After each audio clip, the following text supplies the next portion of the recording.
क्या आपने कभी सोचा है, अगर स्वयं भगवान अपना विराट रूप दिखा दे तो वह दृश्य कैसा होगा? भगवत गीता के 11वें अध्याय में अर्जुन को मिलता है ऐसा दिव्य दर्शन जिसे देखकर उनके शरीर में कंपकपी छूट जाती है। हजारों सूर्य एक साथ आकाश में चमक उठे, फिर भी उस प्रकाश की तुलना श्री कृष्ण के विराट स्वरूप से नहीं की जा सकती। आज के वीडियो में हम जानेंगे आखिर क्यों अर्जुन भय और भक्ति से भर उठे थे। वीडियो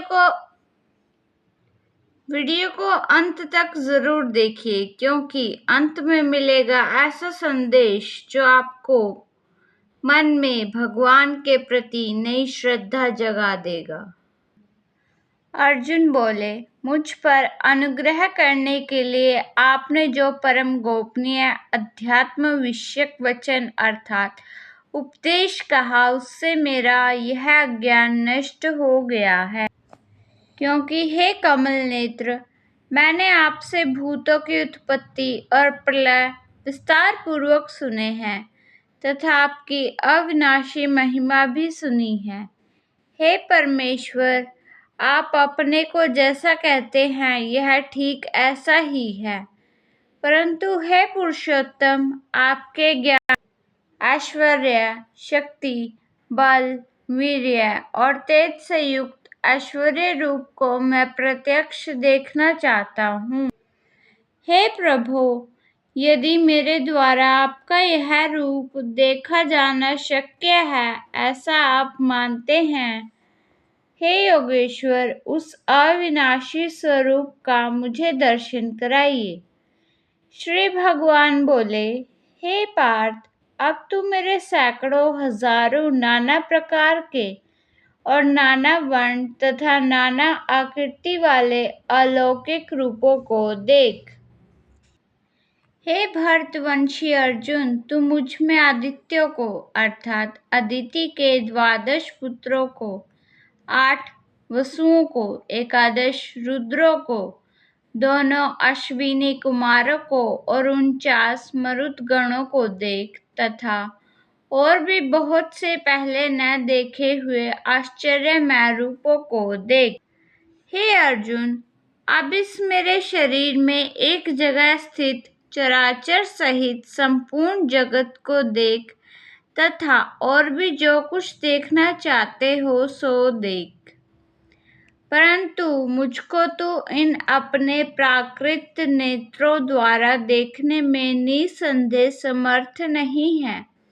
इसी से मैं तुझे दिव्य अर्थात अलौकिक चक्षु देता हूँ, इससे तू मेरी ईश्वरीय योग शक्ति को देख। संजय बोले, हे राजन महायोगेश्वर और सब पापों के नाश करने वाले भगवान ने इस प्रकार कहकर उसके पश्चात अर्जुन को परम ऐश्वर्य युक्त दिव्य स्वरूप दिखलाया।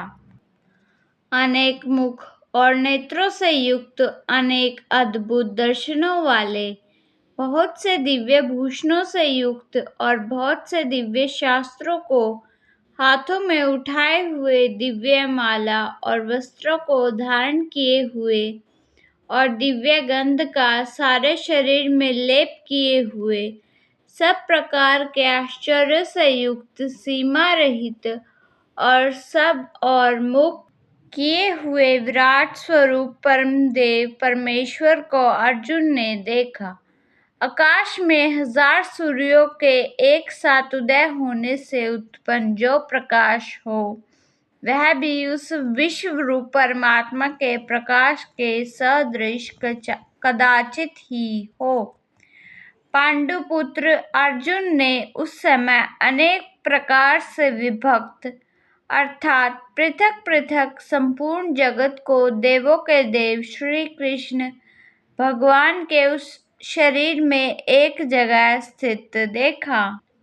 उसके अनंतर वे आश्चर्य से चकित और पुलकित शरीर अर्जुन प्रकाशमय विश्व रूप परमात्मा को श्रद्धा भक्ति सहित सिर से प्रणाम करके हाथ जोड़कर बोले, अर्जुन बोले, हे देव, मैं आपके शरीर में संपूर्ण देवों को तथा अनेक भूतों के समुदायों को, कमल के आसन पर विराजित ब्रह्मा को, महादेव को और संपूर्ण ऋषियों को तथा दिव्य सर्पों को देखता हूँ।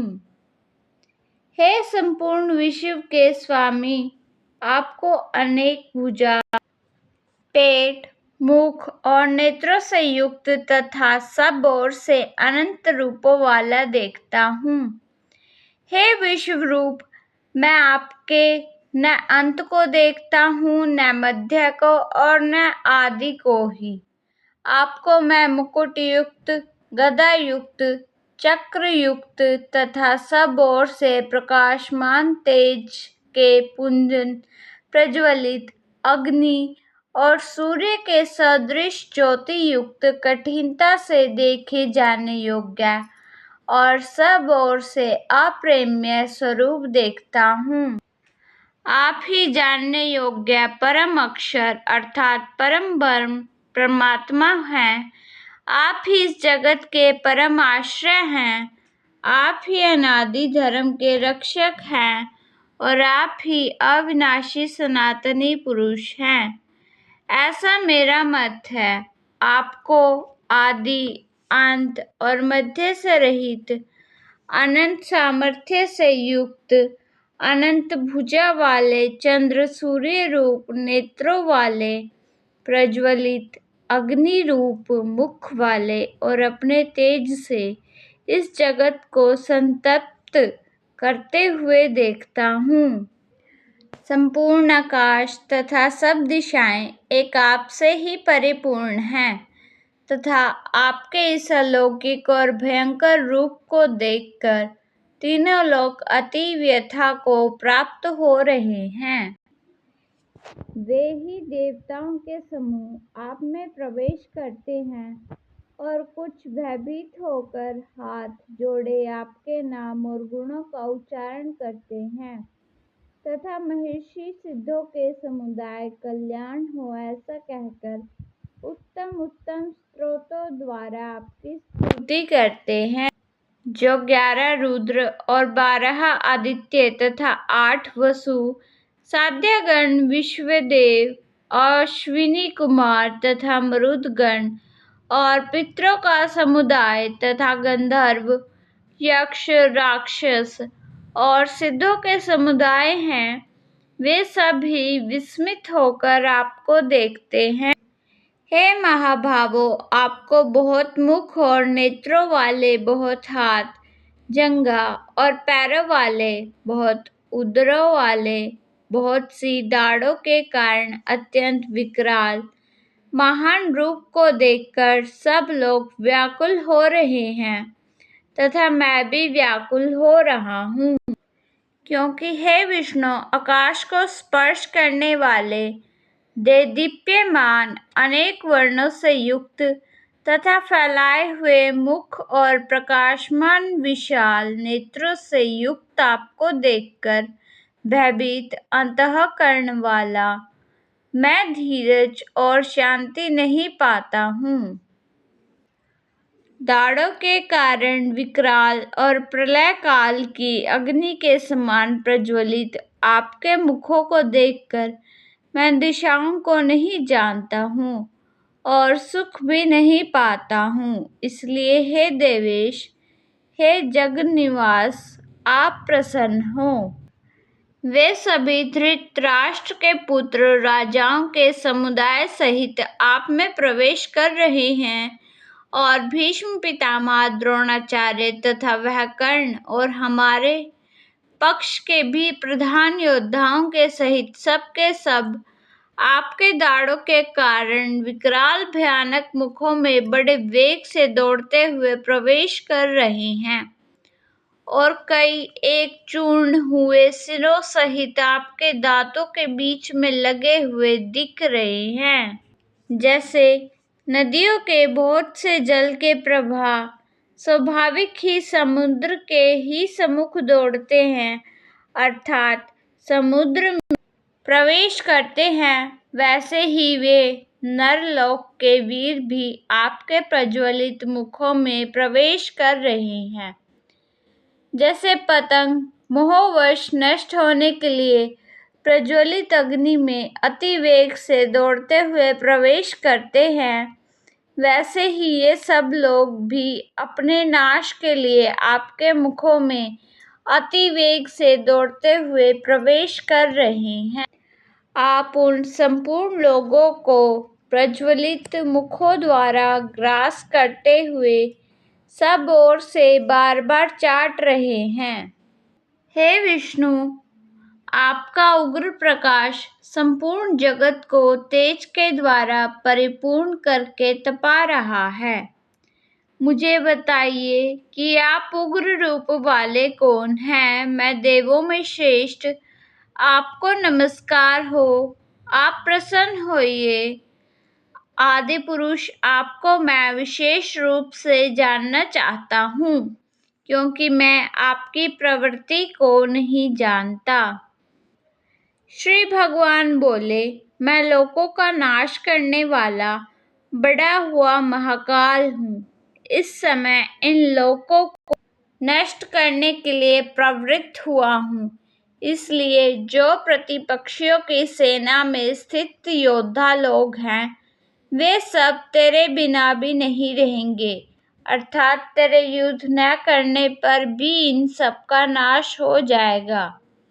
एतव तो उठ, यश प्राप्त कर और शत्रुओं को जीत कर धन धान्य से संपन्न राज्य को भोग। ये सब शूरवीर पहले से ही मेरे द्वारा मारे हुए हैं। हे सव्यसाचिन, तू तो केवल निमित्त मात्र बन जा। द्रोणाचार्य और भीष्म पितामह तथा जयद्रथ और कर्ण तथा और भी बहुत से मेरे द्वारा मारे हुए शूरवीर योद्धाओं को तू मार, भय मत कर। निसंदेह तू युद्ध में वैरियों को जीतेगा, इसलिए युद्ध कर। संजय बोले, केशव भगवान के इस वचन को सुनकर मुकुटधारी अर्जुन हाथ जोड़कर कांपता हुआ नमस्कार करके फिर भी अत्यंत भयभीत होकर प्रणाम करके भगवान श्री कृष्ण के प्रति गदगद वाणी से बोले। अर्जुन बोले, हे अंतर्यामिन, यह योग्य ही कि आपके नाम, गुण और प्रभाव के कीर्तन से जगत अति हर्षित हो रहा है और अनुराग को भी प्राप्त हो रहा है तथा भयभीत राक्षस लोग दिशाओं में भाग रहे हैं और सब सिद्ध गुणों को समुदाय नमस्कार कर रहे हैं। जरा कल्पना कीजिए, एक ही स्वरूप में पूरा ब्रह्मांड दिखाई दे। देवता, ऋषि, ग्रह, तारे और काल का भयंकर रूप। अर्जुन यह सब अपनी आंखों से देख रहे थे। अगर आप भी श्री कृष्ण के विराट स्वरूप को प्रणाम करते हैं तो कमेंट में जय श्री कृष्ण जरूर लिखें और ध्यान से सुनिए, क्योंकि अब पता चलने वाला है गीता का सबसे अद्भुत रहस्य। हे महात्मन, ब्रह्मा के भी आदिकर्ता और सबसे बड़े आपके लिए वे कैसे नमस्कार न करें, क्योंकि हे अनंत, हे देवेश, हे जगन निवास, जो सत्य असत्य और उनसे परे अक्षर अर्थात सच्चिदानंद ब्रह्म है, वह आप ही हैं। आप आदिदेव और सनातन पुरुष हैं। आप इस जगत के परम आश्रय और जानने वाले तथा जानने योग्य और परम धाम है। हे अनंत रूप, आपसे यह सब जगत व्याप्त अर्थात परिपूर्ण है। आप वायु, यमराज, अग्नि, वरुण, चंद्रमा, प्रजा के स्वामी ब्रह्मा और ब्रह्मा के भी पिता हैं। आपके लिए हजारों बार नमस्कार नमस्कार हो। आपके लिए फिर भी बार बार नमस्कार नमस्कार हो। हे अनंत सामर्थ्य वाले, आपके लिए आगे से और पीछे से भी नमस्कार। हे सर्वात्मन, आपके लिए सब ओर से ही नमस्कार हो, क्योंकि अनंत पराक्रमशाली आप समस्त संसार को व्याप्त किए हुए हैं। इससे आप ही सर्वरूप हैं। आपके इस प्रभाव को न जानते हुए आप मेरे सखा हैं, ऐसा मानकर प्रेम से अथवा प्रमाद से भी मैंने हे कृष्ण, हे यादव, हे सखे, इस प्रकार जो कुछ बिना सोचे समझे उठात कहा है। और हे अच्युत, आप जो मेरे द्वारा विनोद के लिए विहार, शैया, आसन और भोजन आदि में अकेले अथवा उन सखाओं के सामने भी अपमानित किए गए हैं, वह सब अपराध अप्रेम्य स्वरूप अर्थात अचिंत्य प्रभाव वाले आपसे मैं क्षमा करवाता हूँ। आप इस चराचर जगत के पिता और सबसे बड़े गुरु एवं अति पूजनीय हैं।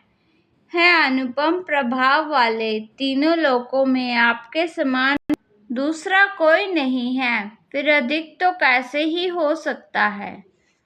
अतः ए प्रभो, मैं शरीर को भली भांति चरणों में निवेदित कर प्रणाम करके स्तुति करने योग्य आप ईश्वर को प्रसन्न होने के लिए प्रार्थना करता हूँ। हे देव पिता जैसे पुत्र के, सखा जैसे सखा के, और पति और प्रियतमा पत्नी के अपराध सहन करते हैं, वैसे ही आप भी मेरे अपराध को सहन करने योग्य हैं। मैं पहले न देखे हुए आपके इस आश्चर्यमय रूप को देखकर हर्षित हो रहा हूँ, और मेरा मन भय से अति व्याकुल भी हो रहा है। इसलिए आप उस अपने चतुर्भुज विष्णु रूप को ही मुझे दिखलाइए। हे देवेश, हे जगन निवास, प्रसन्न होइए। मैं वैसे ही आपको मुकुट धारण किए हुए तथा गदा और चक्र हाथ में लिए हुए देखना चाहता हूँ। इसलिए हे विश्व स्वरूप, हे सहस्त्र बाहो, आप उसी चतुर्भुज रूप से प्रकट हो। श्री भगवान बोले, हे अर्जुन, अनुग्रह पूर्वक मैंने अपनी योग शक्ति के प्रभाव से यह मेरा परम तेजोमय, सबका आदि और सीमा रहित विराट रूप तुझको दिखलाया है, जिसे तेरे अतिरिक्त दूसरे किसी ने पहले नहीं देखा था। हे अर्जुन, मनुष्य लोक में इस प्रकार विश्व रूप वाला मैं न वेद और यज्ञों के अध्ययन से, न दान से, न क्रियाओं से और न उग्र तपों से ही तेरे अतिरिक्त दूसरे के द्वारा देखा जा सकता हूँ। मैं इस प्रकार के इस विकराल रूप को देखकर तुझको व्याकुलता नहीं होनी चाहिए और मूढ़ भाव भी नहीं होना चाहिए। तू भय रहित और प्रीति युक्त मन वाला होकर उसी मेरे इस शंख चक्र गदा पद्म युक्त चतुर्भुज रूप को फिर देख। संजय बोले, वासुदेव भगवान ने अर्जुन के प्रति इस प्रकार कहकर फिर वैसे ही अपने चतुर्भुज रूप को दिखलाया, और फिर महात्मा श्री कृष्ण ने सौम्य मूर्ति होकर इस भयभीत अर्जुन को धीरज। अर्जुन बोले, हे जनार्दन, आपको इस अति शांत मनुष्य रूप को देखकर अब मैं स्थिर चित्त हो गया हूँ और अपनी स्वाभाविक स्थिति को प्राप्त हो गया हूँ। श्री भगवान बोले, मेरा जो चतुर्भुज रूप तुमने देखा है, यह सुदुर्दर्श है, अर्थात इसके दर्शन बड़े ही दुर्लभ हैं। देवता भी सदा इस रूप के दर्शन की आकांक्षा करते रहते हैं। जिस प्रकार तुमने मुझको देखा है, इस प्रकार चतुर्भुज रूप वाला मैं न वेदों से, न तप से, न दान से और न यज्ञ से ही देखा जा सकता हूँ। परंतु हे परंतप अर्जुन, अनन्य भक्ति के द्वारा इस प्रकार चतुर्भुज रूप वाला मैं प्रत्यक्ष देखने के लिए, तत्व से जानने के लिए तथा प्रवेश करने के लिए अर्थात एक ही भाव से प्राप्त होने के लिए भी शक्य हूँ। हे अर्जुन, जो पुरुष केवल मेरे ही लिए संपूर्ण कर्तव्यों कर्मों को करने वाला है, मेरे प्राण है, मेरा भक्त है, आसक्ति रहित है और संपूर्ण भूत प्राणियों में वैर भाव से रहित है, वह अनन्य भक्ति युक्त पुरुष मुझको ही प्राप्त होता है। गीता का 11वां अध्याय हमें सिखाता है कि भगवान केवल मित्र या सारथी नहीं, बल्कि संपूर्ण ब्रह्मांड के स्वामी हैं। जब मन में अहंकार आए तो श्री कृष्ण के विराट रूप को याद कीजिए, क्योंकि उनके सामने पूरा संसार भी छोटा है। अगर आपको यह दिव्य वीडियो पसंद आई हो तो वीडियो को लाइक करें, चैनल को सब्सक्राइब करें। मिलते हैं गीता के अगले अध्याय में। तब तक के लिए जय श्री कृष्ण।